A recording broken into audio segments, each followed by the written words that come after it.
Hello everyone, रखर Gurukul में आप सभी का स्वागत है। आज की क्लास में हम लोग बिहार टीएलएड इंट्रेंस एग्जाम 2024 से रिलेटेड हिंदी का टॉप 50 क्वेश्चंस का हम डिस्कशन करने वाले हैं। ये सभी क्वेश्चंस आपके एग्जाम के दृष्टिकोण से काफ़ी इंपॉर्टेंट रहने वाले हैं, तो आप क्लास को अंत तक देखें और वीडियो पसंद है तो चैनल को सब्सक्राइब जरूर करें ताकि आगे आने वाले क्लास का नोटिफिकेशन आपको मिलता रहे। तो चलिए आज का क्लास में स्टार्ट करते हैं। हमारा फर्स्ट क्वेश्चन है, दो वर्णों के मेल से होने वाले विकार को कहते हैं। दो वर्णों के मेल से जो विकार उत्पन्न होता है उससे क्या कहते हैं? तो इसे आपका संधि कहा जाता है। क्या कहते हैं? तो दो वर्णों के मेल से जो विकार उत्पन्न होता है इसे हम संधि कहते हैं। वही बात हम समास की करें तो समास में आपका पदों का मेल होता है। समास में आपका पदों का मेल होता है, आप इसे भी ध्यान रखेंगे। वर्णों का मेल पूछेगा तो वर्णों का मेल आपका संधि कहलाता है। वहीं पे पदों का मेल दे दे या आपका शब्दों का मेल दे दे तो इसे आपका समास कहा जाता है। उसके बाद बात करें उपसर्ग का, तो उपसर्ग क्या होता है? किसी शब्द के पहले लगता है। उपसर्ग आपका पहले लगता है।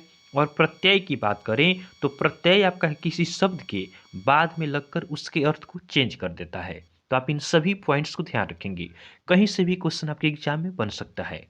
नेक्स्ट क्वेश्चन को देखते हैं। अगला प्रश्न है, संधि कितने प्रकार के होते हैं? संधि कितने प्रकार के होते हैं? तो संधि आपका तीन प्रकार का होता है। कितने प्रकार का होता है? तो संधि तीन प्रकार का होता है, स्वर संधि, व्यंजन संधि और विसर्ग संधि। नेक्स्ट क्वेश्चन को देखते हैं। अगला प्रश्न है, इनमें कौन स्वर संधि का उदाहरण है? हमें बताना है कि इनमें से कौन सा आपका स्वर संधि का उदाहरण है। तो देखिए ऑप्शन ए में दिया है संयोग। क्या दिया है? संयोग दिया है। इसका हम संधि विच्छेद करें तो यह आपका होगा सम प्लस योग। क्या होगा? संयोग का संधि विच्छेद करेंगे तो सम प्लस योग होगा। तो देखिए बात करें हम स्वर संधि का, तो स्वर संधि किसे कहा जाता है? तो स्वर संधि आपका दो स्वरों के मेल से बनता है। दो स्वरों के मेल से आपका स्वर संधि बनता है।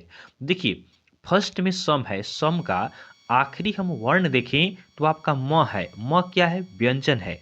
और यहाँ पे यह है, तो व्यंजन से आपका जो मिल रहा है तो यह आपका स्वर नहीं होगा, यह आपका क्या होगा? व्यंजन संधि हो जाएगा। जहाँ पे आपका व्यंजन का योग हो वह क्या होगा? व्यंजन संधि होता है। उसके बाद बात करें मनोहर की, तो मनोहर का हम संधि विच्छेद करें तो यह आपका होता है मनः प्लस हर। क्या होता है? मनः प्लस हर होता है। जहाँ भी आपको संधि विच्छेद में आपको क्या मिल जाए? विसर्ग मिल जाए तो यह आपका क्या होता है? विसर्ग संधि होता है। कहीं भी आपका संधि विच्छेद करते हैं वहाँ पे विसर्ग दिखता है तो वह कौन सा संधि होगा? विसर्ग संधि होगा। उसके बाद ऑप्शन नंबर सी की बात करें तो नमस्कार। नमस्कार का हम संधि विच्छेद करें तो यह आपका होता है नमः प्लस कार। क्या होता है? नमः प्लस कार होता है। यहाँ भी देखिए आपको विसर्ग मिल गया, तो जहाँ विसर्ग मिलता है कौन सा संधि होगा? विसर्ग संधि। अब हम बात करते हैं पवन का, तो पवन का संधि विच्छेद करें तो यह आपका होता है पो प्लस अन होता है। क्या होता है? पो प्लस अन होता है। देखिए पो में क्या है? पो में आपका ओ है और यहाँ पे अ है। तो देखिए यहाँ भी स्वर है और यहाँ भी स्वर है, तो दो स्वर वर्णों का जहाँ पे मेल होता है उसी को क्या कहते हैं? स्वर संधि कहते हैं। तो ऑप्शन डी हमारा सही आंसर है। तो इस तरह आप स्वर संधि, व्यंजन संधि और विसर्ग संधि को आसानी से समझ गए हैं। जहाँ पे स्वरों का मेल हो, अर्थात संधि विच्छेद करने पर पहला पद का आखिरी में क्या आना चाहिए? स्वर आना चाहिए। तो पो में क्या है? पो पो कहते हैं तो ओ यहाँ पे आता है और यहाँ पे अ दिया है, तो दो स्वर मिलेगा तो स्वर संधि। एक स्वर एक व्यंजन मिले या दोनों व्यंजन मिले तो उसको क्या कहते हैं? व्यंजन संधि। और जहां पे विसर्ग मिल जाए वह क्या होगा? विसर्ग संधि होगा। नेक्स्ट क्वेश्चन को देखते हैं।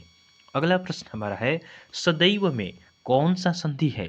हमें बताना है कि सदैव में कौन सा संधि है। तो सदैव का हम संधि विच्छेद करें तो यह आपका होता है सदा प्लस एव। क्या होता है? सदा प्लस एव। देखिए सदा में क्या है? सदा में आपका आ है और यहाँ पे आपका क्या है? ए है। तो देखिए आ भी स्वर है, ए भी स्वर है, तो दो स्वर मिलेगा तो इससे कौन सा संधि होगा? तो इसे आपका स्वर संधि कहा जाता है। तो सदैव में आपका स्वर संधि हो जाएगा। ऑप्शन बी हमारा सही आंसर है। नेक्स्ट क्वेश्चन को देखते हैं।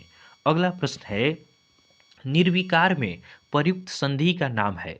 निर्विकार में प्रयुक्त संधि का नाम क्या है, यह हमें बताना है। देखिए निर्विकार का हम संधि विच्छेद करें तो यह आपका होता है निह प्लस विकार। क्या होता है, निह प्लस विकार आपका होता है निर्विकार। तो देखिए यहाँ पे आपको विसर्ग मिल गया, तो जहाँ विसर्ग मिल जाएगा कौन सा संधि होगा, ये आपका विसर्ग संधि हो जाएगा। संधि पहचानने का ये आपका जबरदस्त ट्रिक है, इसके द्वारा आप आसानी से संधि को पहचान सकते हैं। नेक्स्ट क्वेश्चन को देखते हैं। अगला प्रश्न है, श्रावण का सही संधि विच्छेद है। हमें श्रावण का संधि विच्छेद बताना है। तो देखिए श्रावण की संधि विच्छेद की बात करें तो यह आपका होता है श्री प्लस अन। क्या होता है, श्रावण का संधि विच्छेद आपका होता है श्री प्लस अन होता है। तो ऑप्शन डी हमारा सही आंसर है। नेक्स्ट क्वेश्चन है, निरुत्तर शब्द का शुद्ध संधि विच्छेद है। हमें बताना है निरुत्तर का संधि विच्छेद बताना है। तो देखिए निरुत्तर का संधि विच्छेद होता है निह प्लस उत्तर। क्या होता है, निह प्लस उत्तर होता है। ऑप्शन डी हमारा सही आंसर है। नेक्स्ट क्वेश्चन को देखते हैं। अगला प्रश्न है, सज्जन का संधि विच्छेद क्या है। इसमें हमें बताना है सज्जन का संधि विच्छेद। तो सज्जन का संधि विच्छेद आपका होता है सत प्लस जन होता है। क्या होता है, सत प्लस जन होता है। ऑप्शन बी हमारा सही आंसर है। नेक्स्ट क्वेश्चन को देखते हैं। अगला प्रश्न है, सन्मार्ग में प्रयुक्त संधि है। हमें बताना है कि सन्मार्ग में कौन सा संधि यूज किया गया है। तो सबसे पहले हम सन्मार्ग का संधि विच्छेद करेंगे तो यह आपका होगा सत प्लस मार्ग। क्या होगा, सत प्लस मार्ग होगा। तो देखिए यहाँ पे हम बात करें तो यहाँ पे त क्या है, व्यंजन है, और यहाँ पे म भी क्या है, म भी आपका व्यंजन है। तो व्यंजन वर्ण जहाँ पे मिल जाएगा वह कौन सा संधि होगा, व्यंजन संधि होगा। तो सन्मार्ग में आपका व्यंजन संधि हो जाएगा। ऑप्शन बी हमारा सही आंसर है। नेक्स्ट क्वेश्चन है, ज्ञानोदय में प्रयुक्त संधि है। हमें बताना है कि ज्ञानोदय में कौन सा संधि यूज हुआ है। तो ज्ञानोदय का हम संधि विच्छेद करते हैं तो यह आपका होगा ज्ञान प्लस उदय। क्या होगा, ज्ञान प्लस उदय होगा। अब देखिए ज्ञान न में यहाँ पे क्या है, अ है, और यहाँ पे उ है, तो दो स्वर यहाँ पे मिल रहे हैं। तो स्वर वर्णों के मिलने से कौन सा संधि होगा, स्वर संधि होगा। ऑप्शन ए हमारा सही आंसर है। नेक्स्ट क्वेश्चन को देखते हैं। अगला प्रश्न है, निराधार में प्रयुक्त संधि है। हमें बताना है कि निराधार में कौन सा संधि यूज हुआ है। देखिए निराधार का संधि विच्छेद करेंगे तो यह आपका होगा निह प्लस आधार होगा। क्या होगा, निराधार का संधि विच्छेद आपका निह प्लस आधार होगा। यहाँ पे देखिए आपको विसर्ग मिल गया, तो जहाँ विसर्ग मिल जाएगा वह कौन सा संधि होगा, विसर्ग संधि होगा। ऑप्शन सी हमारा सही आंसर है। नेक्स्ट क्वेश्चन को देखते हैं। अगला प्रश्न है, निम्नलिखित शब्दों में से किस में व्यंजन संधि है। हमें बताना है कि किस में व्यंजन संधि है। तो एक एक कर हम क्या करते हैं, संधि विच्छेद करते हैं। सप्तर्षि की बात करें तो इसका संधि विच्छेद होता है सप्त प्लस ऋषि होता है। क्या होता है, सप्त प्लस ऋषि होता है आपका सप्तर्षि का संधि विच्छेद। उसके बाद निराधार की बात करें तो यह आपका होता है निह प्लस आधार। क्या होता है, निह प्लस आधार होता है। उसके बाद हम सत्कार की बात करें तो सत्कार का संधि विच्छेद आपका सत प्लस कार होता है। क्या होता है, सत प्लस कार होता है। उसके बाद बात करें हिमालय का तो हिमालय का संधि विच्छेद क्या होता है, हिम प्लस आलय होता है। क्या होता है, हिम प्लस आलय होता है। अब एक एक कर हम पहचानते हैं कि किस में आपका कौन सा संधि है। तो देखिए हमें बताना है कि व्यंजन संधि कौन सा है। तो ऑप्शन ए जो आपका सप्तर्षि है तो यहाँ पे त में अ है और यहाँ पे री है। क्या है, त है, अ है, प्लस में आपका री है। तो यहाँ पे स्वर मिल रहा है तो सप्तर्षि में आपका स्वर संधि होगा। यहाँ पे आपका विसर्ग मिल गया है तो निराधार में विसर्ग संधि होगा। ऑप्शन सी की बात करें तो त आधा यहाँ पे त है और आपका क है। तो देखिए दोनों व्यंजन है, तो जहाँ पे व्यंजन का मिलन होता है वह कौन सा संधि होता है, तो यह आपका व्यंजन संधि हो जाएगा। यही हमसे क्वेश्चन में पूछा गया है। बात करें हिमालय की तो हिम देखिए पूरा म है तो म में अ आएगा और यहाँ पे आ है, तो यहाँ भी आपका स्वर का मिलन हो रहा है, तो हिमालय में भी आपका स्वर संधि होगा। नेक्स्ट क्वेश्चन को देखते हैं। अगला प्रश्न है, यशोधरा शब्द का संधि विच्छेद है। हमें यशोधरा का संधि विच्छेद बताना है। तो यशोधरा इसका संधि विच्छेद होता है यशः प्लस धरा होता है। क्या होता है, यशः प्लस धरा होता है यशोधरा का संधि विच्छेद। नेक्स्ट क्वेश्चन है, पवन का संधि विच्छेद है। हमें बताना है पवन का संधि विच्छेद क्या होगा, तो यह आपका होता है पो प्लस अन होता है। पवन का संधि विच्छेद पो प्लस अन होता है। नेक्स्ट क्वेश्चन को देखते हैं। अगला प्रश्न है पर्यावरण शब्द का संधि विच्छेद है। इसमें हमें बताना है कि पर्यावरण शब्द का संधि विच्छेद क्या होगा, तो पर्यावरण इसका संधि विच्छेद होता है परि प्लस आवरण होता है। तो ऑप्शन बी हमारा सही आंसर होगा। नेक्स्ट क्वेश्चन को देखते हैं। अगला प्रश्न है हिंदी में मूलतः वर्णों की संख्या कितनी है। तो हिंदी में हम वर्णों की बात करें तो ये आपके टोटल 52 होते हैं। कौन कौन से होते हैं, तो इसमें से हम बात करें 52 में, तो स्वर आपका हो जाता है 11। स्वर वर्णों की संख्या कितनी है, 11 है। उसके बाद हम बात करें व्यंजन की, तो व्यंजन वर्ण की संख्या कितना है, तो यह आपका है 33 है। उसके बाद आपका होता है उत्क्षिप्त व्यंजन, क्या होता है, उसके बाद आपका होता है उत्क्षिप्त व्यंजन होता है। इनकी संख्या कितनी है, तो इनकी संख्या आपका 2 है। उसके बाद आपका होता है संयुक्त व्यंजन। संयुक्त व्यंजन की संख्या कितनी है, तो संयुक्त व्यंजन इनकी संख्या 4 है। उसके बाद आपका होता है आयोगवाह होता है, क्या होता है, आयोगवाह होता है। इनकी संख्या कितना है, तो आयोगवाह ये आपके 2 होते हैं। तो इस तरह टोटल मिलाकर आपका जो टोटल वर्ण होते हैं ये आपके 52 होते हैं। इससे आप ध्यान रखेंगे और इन सभी पॉइंट्स को भी ध्यान रखेंगे। नेक्स्ट क्वेश्चन को देखते हैं। अगला प्रश्न है राम शब्द में कितनी मूल ध्वनियां है। देखिए मूल ध्वनि हमें बताना है कि राम में कितना आपका मूल ध्वनि है। तो सबसे पहले तो हम राम का वर्ण विच्छेद करते हैं। देखिए राम का हम वर्ण विच्छेद करें तो यह आपका र प्लस आ, राम का करेंगे तो र प्लस आ हो गया। इसके बाद म का हम विच्छेद करें तो आधा म प्लस अ हो गया। तो इसमें कितनी मूल ध्वनियां है, तो 1 2 3 4 है। तो हमारा आंसर क्या हो जाएगा, ऑप्शन डी हमारा सही आंसर होगा। इस तरह हम किसी शब्द का वर्ण विच्छेद करते हैं। नेक्स्ट क्वेश्चन को देखते हैं। अगला प्रश्न है जिन शब्दों के अंत में अ आता है उसे क्या कहते हैं। तो जिनके अंत में अ आता है तो अ से अकारांत हो जाएगा। जिसके अंत में अ आएगा उसे क्या कहते हैं, अकारांत कहते हैं। ऑप्शन डी हमारा सही आंसर है।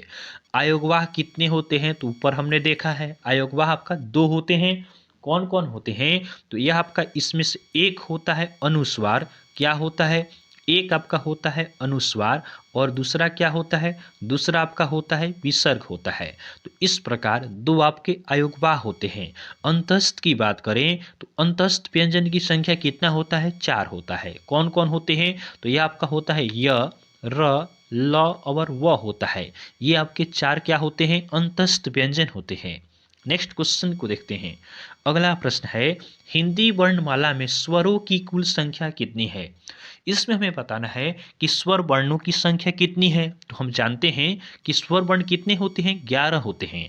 ऑप्शन बी हमारा सही आंसर है। नेक्स्ट क्वेश्चन है स्पर्श व्यंजन की संख्या कितनी है। हमें बताना है कि स्पर्श व्यंजन की संख्या कितनी है। तो स्पर्श व्यंजन इनकी संख्या 25 है। कितनी है, 25 है। ऑप्शन सी हमारा सही आंसर है। कौन कौन से 25 है, तो क वर्ग का आपका 5 हो गया।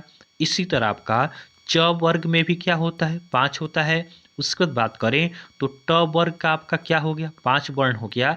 उसके बाद बात करें तो त वर्ग का आपका 5 हो गया और उसके बाद प वर्ग का आपका 5 हो गया। तो जो आपका क से लेकर म तक होता है इसी को हम क्या कहते हैं, स्पर्श व्यंजन कहते हैं। जिनकी संख्या कितनी हो गई, टोटल संख्या आपका 25 हो गई। नेक्स्ट क्वेश्चन को देखते हैं। अगला प्रश्न है निम्नलिखित में से कौन स्वर नहीं है। हमें बताना है कि निम्नलिखित में से कौन स्वर नहीं है। देखिए ऑप्शन ए में आपका अ है तो अ आपका स्वर है, उ भी आपका स्वर है, ए क्या है, स्वर है। लेकिन ख आपका स्वर नहीं है, यह आपका व्यंजन है। ऑप्शन डी हमारा सही आंसर है।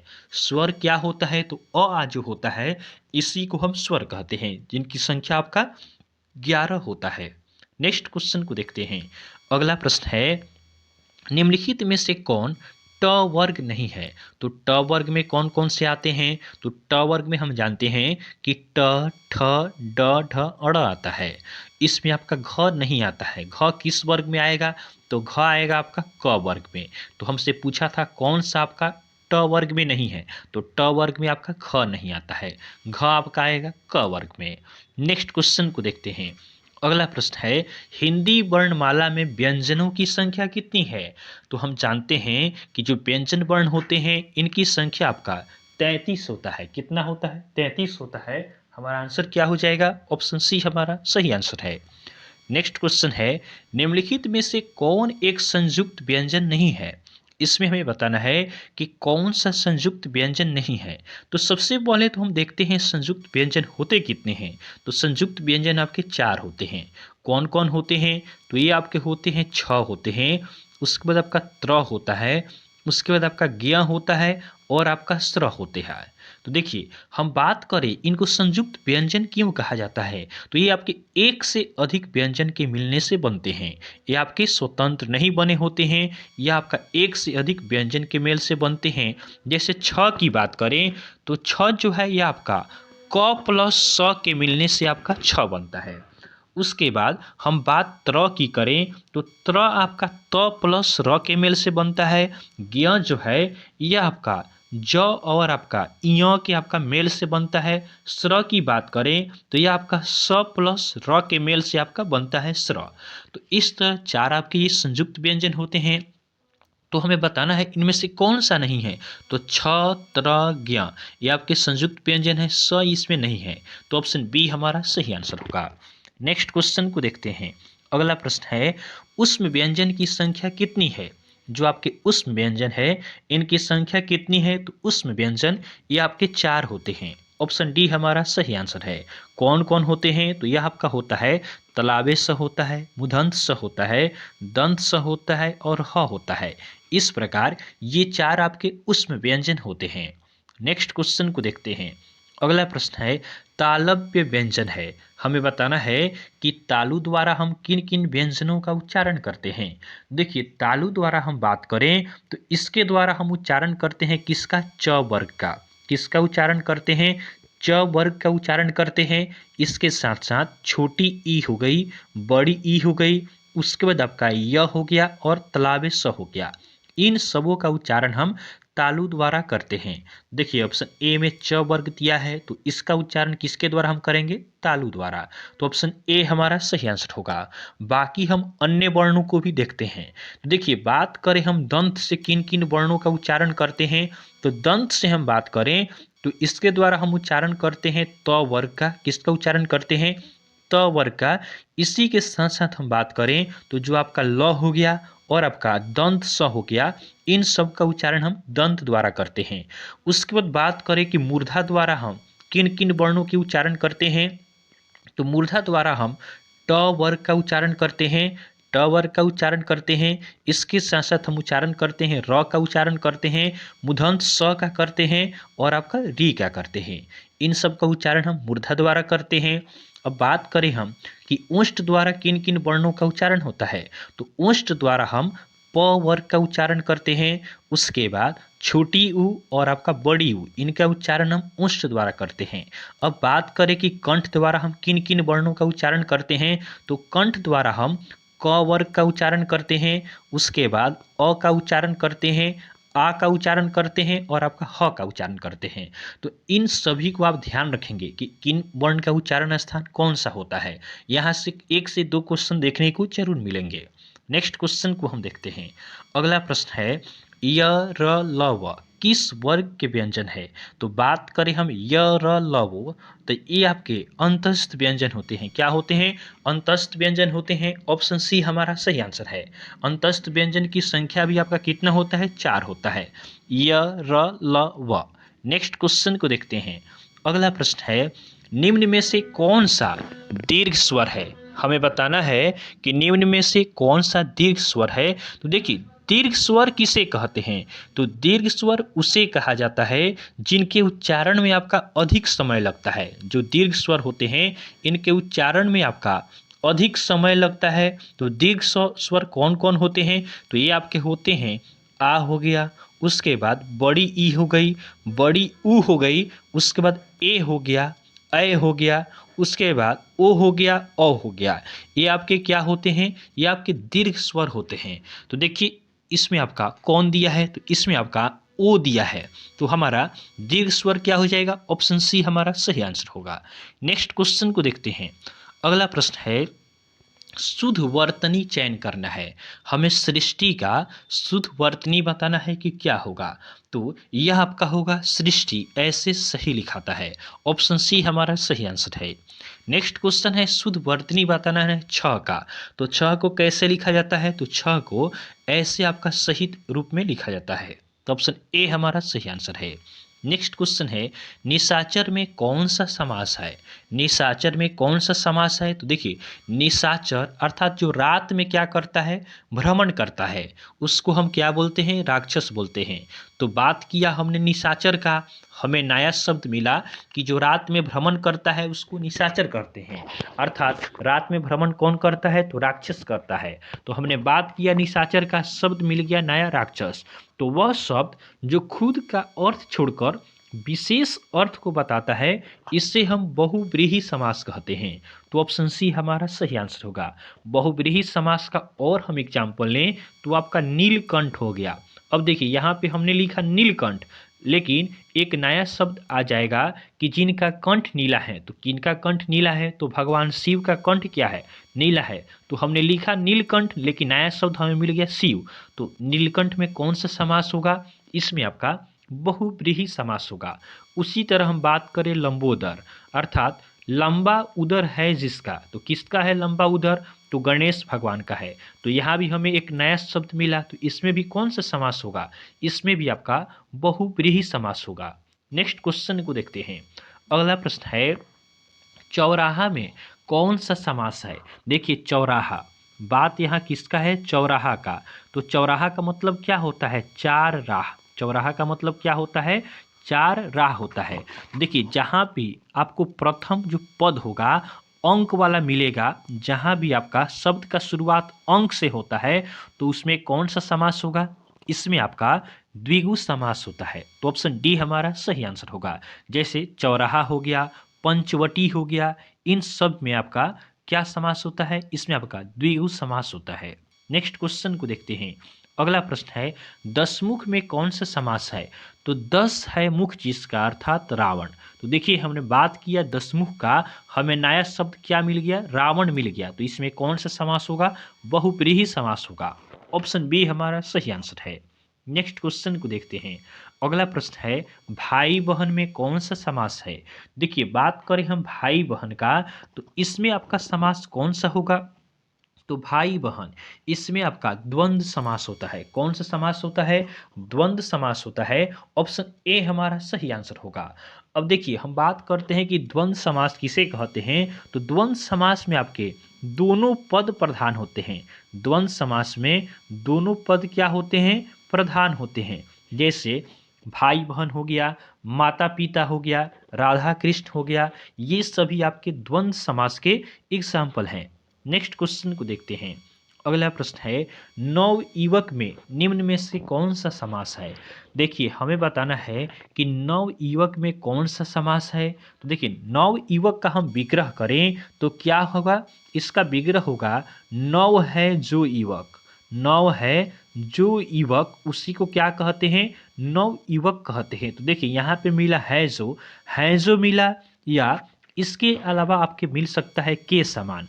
तो है जो या के समान मिले विग्रह करने पर, तो वह आपका होता है कर्मधारय समास। क्या होता है, कर्मधारय समास होता है। ऑप्शन ए हमारा सही आंसर होगा।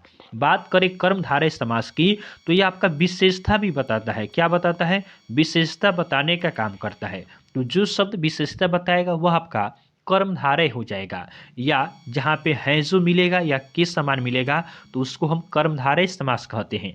जैसे यहाँ पे हम है जो या के समान इसमें न देखें तो यह विशेषता भी बताता है कि युवक कैसा है, युवक आपका नव अर्थात नया है, उसी को हम नव युवक कहते हैं। तो युवक का विशेषता बता रहा है यहाँ पे नया, तो इसमें कौन सा समास हो जाएगा, कर्मधारय समास होगा। नेक्स्ट क्वेश्चन को देखते हैं। अगला प्रश्न है परीक्षा शब्द में निम्नलिखित वर्गों में से किस वर्ग में आता है। जो परीक्षा है यह तत्सम है, तद्भव है, देशज है या विदेशज है। देखिए हम बात करते हैं परीक्षा की, तो परीक्षा में आपका तत्सम होगा। परीक्षा क्या है, तो यह आपका तत्सम शब्द है।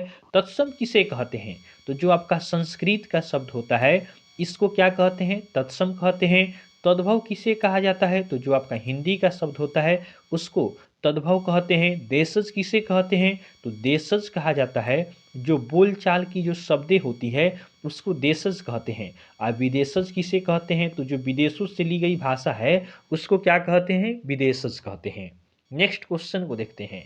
अगला प्रश्न है मजिस्ट्रेट में शब्द है। मजिस्ट्रेट जो है यह क्या होगा? तत्सम, तद्भव, देशज, विदेशज क्या होगा? तो मजिस्ट्रेट देखिए इंग्लिश में है तो इसमें क्या होगा? इसमें आपका विदेशज हो जाएगा। तो ऑप्शन डी हमारा सही आंसर है।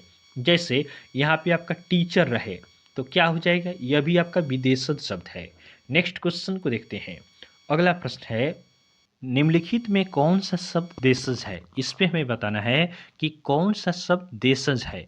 देखिए बात करें ऑप्शन ए और बी, ये दोनों आपके तत्सम है। अग्नि और क्या है? अग्नि और प्रार्थना यह आपका तत्सम है। खेत क्या है? खेत आपका तद्भव है। वहीं हम बात करें लोटा की तो लोटा क्या है? लोटा आपका देशज शब्द है। तो ऑप्शन डी हमारा सही आंसर होगा। नेक्स्ट क्वेश्चन को देखते हैं। अगला प्रश्न हमारा है जिस शब्द के कई सार्थक खंड हो उन्हें क्या कहते हैं? जिस शब्द के सार्थक खंड होते हैं इसे आपका यौगिक शब्द कहा जाता है। तो ऑप्शन बी हमारा सही आंसर हो जाएगा। ध्यान देंगे बनावट के आधार पे हम बात करें तो जो आपका बनावट का आधार पे शब्द होते हैं, शब्द के कितने भेद होते हैं? तो बनावट के आधार पे शब्द के 3 भेद होते हैं। एक आपका रूढ़ शब्द होता है, दूसरा आपका यौगिक होता है, तीसरा आपका योगरूढ़ होता है। बात करें रूढ़ की तो रूढ़ जो शब्द होगा इसका हम खंड करेंगे तो यह सार्थक नहीं होगा। जैसे एग्जाम्पल में आपका घर हो गया, घर को हम तोड़ेंगे तो इसका कोई अर्थ ही नहीं निकलेगा। उसके बाद यौगिक की बात करें तो इसका जो खंड होगा इसका सही सही अर्थ निकलेगा। जैसे आपका विद्यालय हो गया, क्या हो गया? विद्यालय हो गया, विज्ञान हो गया, इन सब का आपका जो खंड होता है सार्थक होता है। योगरूढ़ की बात करें तो योगरूढ़ क्या करता है? यह आपका विशेष अर्थ बताता है। योगरूढ़ शब्द जो होता है यह आपका विशेष अर्थ बताता है। जैसे में अभी हमने ऊपर देखा है, जैसे हम बात करते हैं पीताम्बर का, पीताम्बर जिसका पीला वस्त्र है अर्थात भगवान विष्णु। देखिए बात किया हमने पीताम्बर की, नया शब्द मिला विष्णु, तो विशेष अर्थ बताया। तो इस तरह के जो शब्द होते हैं ये आपके योगरूढ़ होते हैं। नेक्स्ट क्वेश्चन को देखते हैं। अगला प्रश्न है निम्नलिखित में से कौन सा एकता का विपरीतार्थक शब्द है? तो एकता का उल्टा क्या होता है? एकता का विपरीतार्थक शब्द आपका अनेकता होगा। ऑप्शन बी हमारा सही आंसर है। नेक्स्ट क्वेश्चन को देखते हैं। अगला प्रश्न है कौन सा शब्द देशज नहीं है? हमें बताना है कि कौन सा देशज नहीं है। तो ढिबरी देशज है, पगड़ी भी देशज शब्द है, ठोर भी आपका देशज शब्द है, लेकिन पुष्कर आपका देशज नहीं है। तो ऑप्शन डी हमारा सही आंसर हो जाएगा। नेक्स्ट क्वेश्चन को देखते हैं। अगला प्रश्न है दशानन किस प्रकार का शब्द है? देखिए दस है, आनंद जिसका अर्थात रावण, तो यह विशेष अर्थ बता रहा है। तो जो विशेष अर्थ बताएगा उसको क्या कहते हैं? योगरूढ़ शब्द कहते हैं। ऑप्शन सी हमारा सही आंसर होगा। नेक्स्ट क्वेश्चन है निम्नलिखित शब्दों में कौन सा शब्द संज्ञा है? हमें बताना है कि इनमें से कौन सा आपका संज्ञा शब्द है। तो इन सभी में हम बात करें तो क्रोध आपका क्या है? संज्ञा है। ऑप्शन बी हमारा सही आंसर है। नेक्स्ट क्वेश्चन है निम्नलिखित शब्दों में से एक पुल्लिंग है, उसी को हमें चुनना है। देखिए बात करें पुल्लिंग की तो इसमें बुढ़ापा, जड़ता, घटना, दया, इसमें से पुल्लिंग आपका हो जाएगा बुढ़ापा। क्या होगा? बुढ़ापा होगा। ऑप्शन ए हमारा सही आंसर है। नेक्स्ट क्वेश्चन है भावाचक संज्ञा बताना है। भावाचक संज्ञा बताना है लड़कापन, लड़काई, लड़कपन, लड़काईपन। तो जो आपका लड़कपन है यह क्या है? भावाचक संज्ञा है। तो ऑप्शन सी हमारा सही आंसर है। नेक्स्ट क्वेश्चन को देखते हैं। अगला प्रश्न है सच्चरित्रता किस मूल शब्द से बना है? तो सच्चरित्रता यह आपका चरित्र मूल शब्द से बना है। तो ऑप्शन बी हमारा सही आंसर है। नेक्स्ट क्वेश्चन को देखते हैं। कौन सा शब्द बहुवचन है? तो माता यहाँ पे बहुवचन नहीं है, लड़का भी नहीं है, किताब भी नहीं है, प्राण क्या है? बहुवचन है। नेक्स्ट क्वेश्चन को देखते हैं। निम्नलिखित में कौन शब्द पुल्लिंग है? हमें पुल्लिंग बताना है। ऑप्शन ए में कपट है, सुंदरता है, मूर्खता है, निद्रा है। तो पुल्लिंग शब्द की बात करें तो इसमें से आपका कपट जो है यह आपका पुल्लिंग है। ऑप्शन ए हमारा सही आंसर होगा। नेक्स्ट क्वेश्चन को देखते हैं। अगला प्रश्न है, किस वाक्य में कर्ता कारक की विभक्ति है? तो कर्ता का विभक्ति चिन्ह क्या होता है? तो कर्ता ने, कर्ता का क्या होता है? ने होता है। तो ने कहाँ पे है? ऑप्शन ए में आपका ने दिया है, तो हमारा आंसर क्या हो जाएगा? ऑप्शन ए हमारा सही आंसर होगा। हमें कर्ता का विभक्ति बताना था, तो कर्ता का विभक्ति क्या होता है? ने होता है। अब हम विभक्ति चिन्ह की बात करें तो हमने अभी देखा कर्ता का क्या होता है? ने होता है। बात करें कर्म का क्या होता है? तो कर्म का विभक्ति चिन्ह को होता है। करण का क्या होता है? तो करण का आपका होता है से होता है, या आपका होता है के द्वारा, यह आपका करण का विभक्ति चिन्ह होता है। उसके बाद बात करें कि संप्रदान का क्या होता है? तो संप्रदान इसका विभक्ति चिन्ह होता है को होता है, और आपका होता है के लिए, और इसका यूज होता है देने के भाव में। उसके बाद बात करें अपादान का क्या होता है? तो अपादान का आपका से होता है, यह आपका यूज होता है अलगाव के लिए। किसके लिए यूज होता है? अलगाव के लिए आपका यूज होता है। उसके बाद बात करें कि संबंध का क्या होता है? तो संबंध का होता है आपका का की के, क्या होता है? का की के, यह आपका संबंध का विभक्ति चिन्ह होता है। उसके बाद बात करें कि अधिकरण का क्या होता है विभक्ति चिन्ह? तो अधिकरण का आपका होता है में होता है, या आपका पर होता है। उसके बाद बात करें संबोधन एक आपका बचता है, तो संबोधन का विभक्ति चिन्ह क्या होता है? तो यह आपका होता है हे अरे अजी होता है। हे अरे अजी, ये आपके संबोधन के क्या होते हैं? विभक्ति चिन्ह होते हैं। तो इन सभी विभक्ति चिन्हों को आप ध्यान रखेंगे। आज का हमारा लास्ट क्वेश्चन है, व्याकरण की दृष्टि से सुंदर शब्द क्या है? बताना है कि जो आपका सुंदर शब्द है क्या है? भावाचक संज्ञा है, विशेषण है, क्रिया है कि अव्यय है? तो जो सुंदर है यह आपका विशेषण है। ऑप्शन बी हमारा सही आंसर होगा। वहीं आपसे पूछ ले कि सुंदर में कौन सा विशेषण है, तो इसमें आपका गुणवाचक विशेषण है। कौन सा विशेषण है? तो सुंदर, यह आपका गुणवाचक विशेषण है।